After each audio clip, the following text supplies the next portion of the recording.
About 30 years ago, when I was in my final years in medical school in India, I suffered from severe low mood, depression, hopelessness, and suicidality. My whole world was disintegrated. The familiar things I knew almost disappeared in front of my eyes. I lost interest in everything. I was disconnected from my friends, my family, my creativity, my dance and my dreams. It was a dark night of the soul. But I didn't realize at the time. These dark shadows that came over me was also life transforming. Somehow it was creating a healthy, fertile soil for me to grow, to expand, to explore the deep structures of human existence, to find the connections of mind and body, and even with the spirit. I wanted to become a psychiatrist. I came to Great Britain, got a training as a psychiatrist, and more specialized training in child and adolescent psychiatry. In this global crisis, in pandemic, we are continuing to feel the devastating effects of corona in every sphere of our lives. Our health, our finances, in education, but more importantly in our mental health, especially for kids. I work with kids with complex neurodevelopmental and mental health disorders and serious risk-taking behaviors. But those kids who are even at home are struggling with high anxiety, depression, especially kids who has autism spectrum disorder or intellectual disability. The whole world has got disconnected socially, systemically, and otherwise. As a psychiatrist, I learned in my long journey that medicine only is not the cure of mental illness. And even this virus cannot be cured by medicine alone. Recovery means a broader understanding of bringing physiological, but psychological, educational, behavioral, social, and even spiritual dimensions of recovery and well-being. In this journey to become a healer from a doctor comprised of me asking questions. What heals? What is recovery? What is well-being? How can you find a greater meaning and purpose in our lives rather than just symptom reduction? How can we be more whole in our lives, more alive? When I first came to IIT KGP, I saw in your logo three Sanskrit words, Yoga Karmoshu Kaushalam. The way of action is yoga. For me, yoga is integration and union. It comes from the Sanskrit word yuj, means to become one, to create that right internal order, be in harmony with everything that there is, to ourselves, to our sacred nature, to each other. Yoga is not just a physical acrobatics, what it is understood in general. Yoga is not even breathing exercises. It's a systematic practices of bringing that integral wholeness within ourselves, to deeply and intimately participating with that given reality that arising within us and always there. That is our true nature of reality. And what is wholeness? Just look at a child play. A playing in joy, in radical aliveness. Perhaps positive psychologists would say it is flow. When they're so absorbed into doing something, time stops. They're alive. Everything gets fuzzy and we are completely in full attention and in joy, in contentment. It is about that mindfulness, bodyfulness, and spiritfulness we find our wholeness.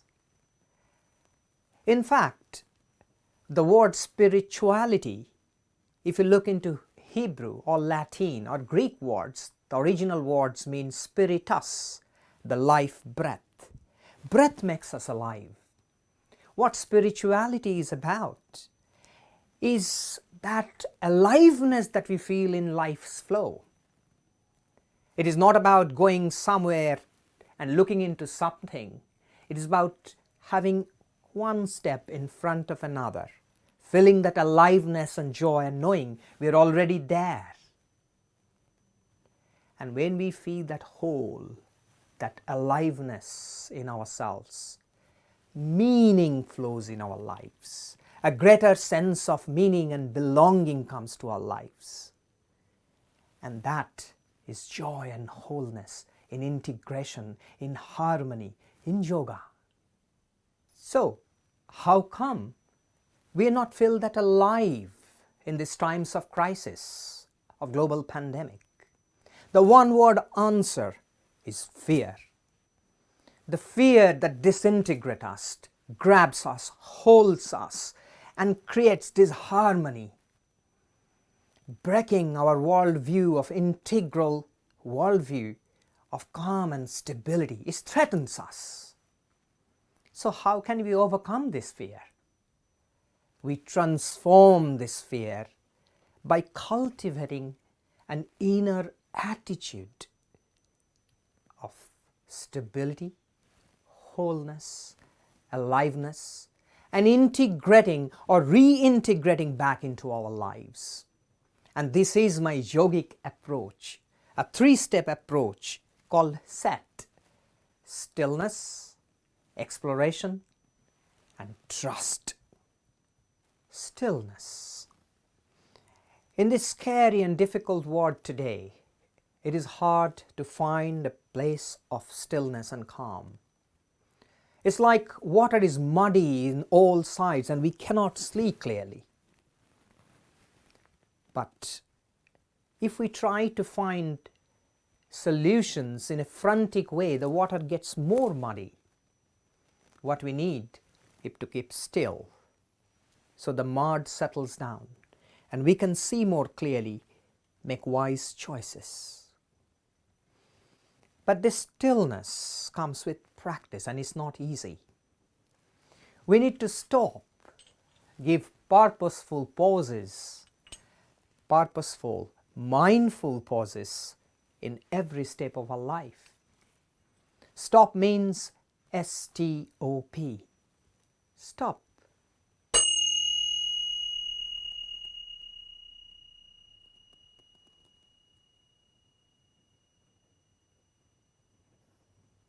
A moment of pause, taking a breath, observe what's happening in the outside world and in our inner world, and proceed to our practices.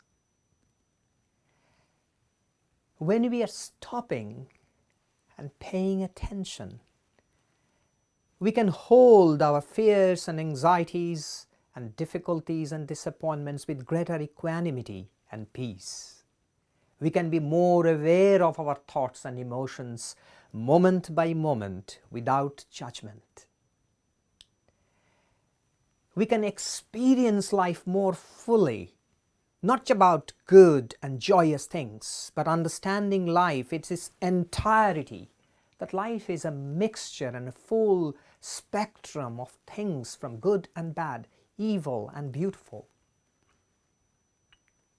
But we can hold it with more kindness. And the attitude of stillness is more nurturing, approaching in friendly way to hold ourselves in kindfulness. Mindfulness joining with the nurturing kindfulness brings us a position of deeper sense of awareness. It comes gradually. Because we're trying to avoid these bad thoughts. We reject them. We put them under the carpet. We distract ourselves to other things. We're trying to become just positive. But we need to be still, not just positive. And at this moment, we approach life with awe, fear, and fascination at the same time. Look at a child in the beach. When the wave comes in, they withdraws with fear. But this same child goes towards the waves when they're receding with joy and aliveness. And in both responses needs openness. And this stillness brings us to a position of transformation and power, where we can go to the second step of more exploration in that space of peace. And in this creative space, opening from stillness, we can encroach into understanding and exploration. And in the first step of that is acknowledgement. Acknowledging and recognizing that we are suffering. I am struggling. This is a hard time right now. But we can embrace that suffering. This acceptance is not a passive acceptance. It's an active process of acknowledging and recognizing and accepting it is what it is right here, right now. I'm suffering. But we are all together in this game. I'm not suffering alone. Millions of people in the world are suffering, struggling.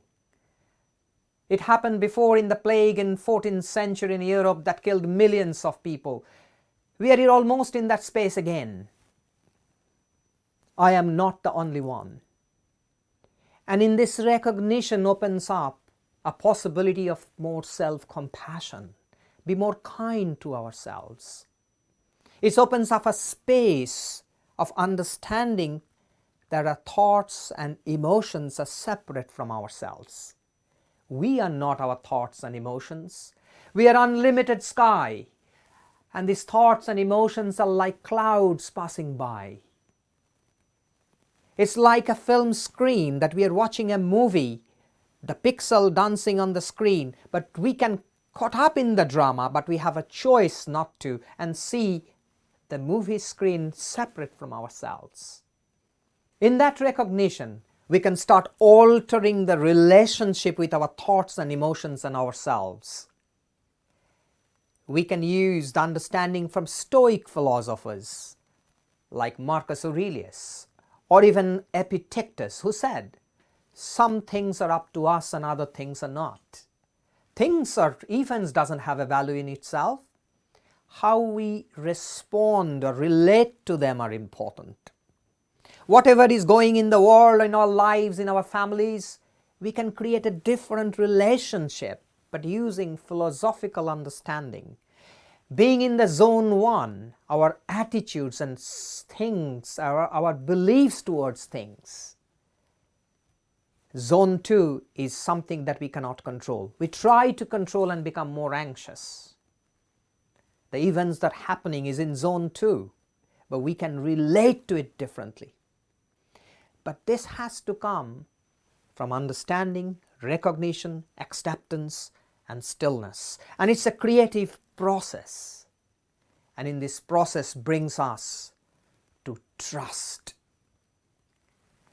Trust and openness is a yes to belonging, a hope. I even call it faith. Faith is not in a religious narrow sense or dogma.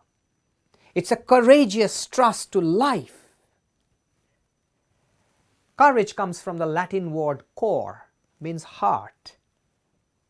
It is the full-hearted response to life and that aliveness that all it offers.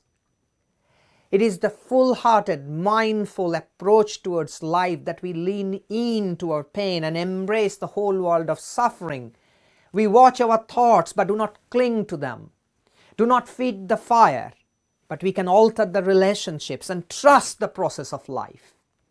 In Corona times, the battle is between fear and faith. And you know what? We can bring them together in a kinship. We can be more kind to ourselves and each other.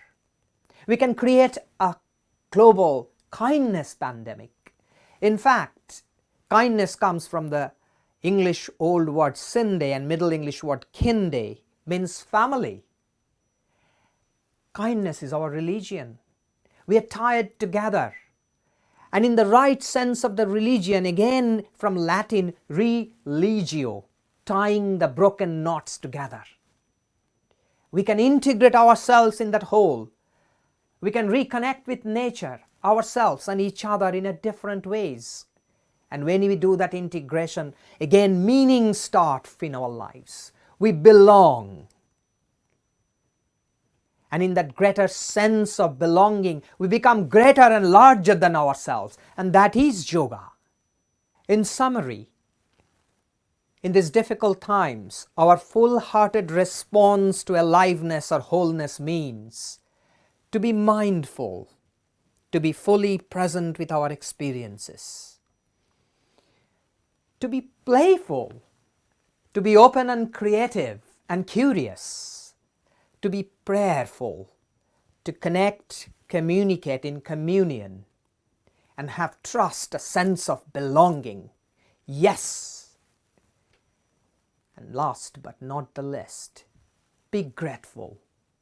And bringing that radical attitude of gratitude in every sphere of our lives. To be grateful to be alive. To this day, to bring a gift to our life as that day brings to us. And the only response we can cultivate to this day is to say thank you. And to know that we can bring that wholeness back and integrate in our lives and say, as in 4 canonical Bibles we have known, fear not. Stand in our holy ground as Moses did. Take our shoes off of fear and say, Mabhoi in Sanskrit, fear not. And we can have a fearless, full-hearted response to aliveness and this joy in this life together, in this planet today. In Sanskrit, in our Indian tradition, we call this wholeness Purnata. If you take wholeness away from wholeness, wholeness remains, as fullness arises from fullness.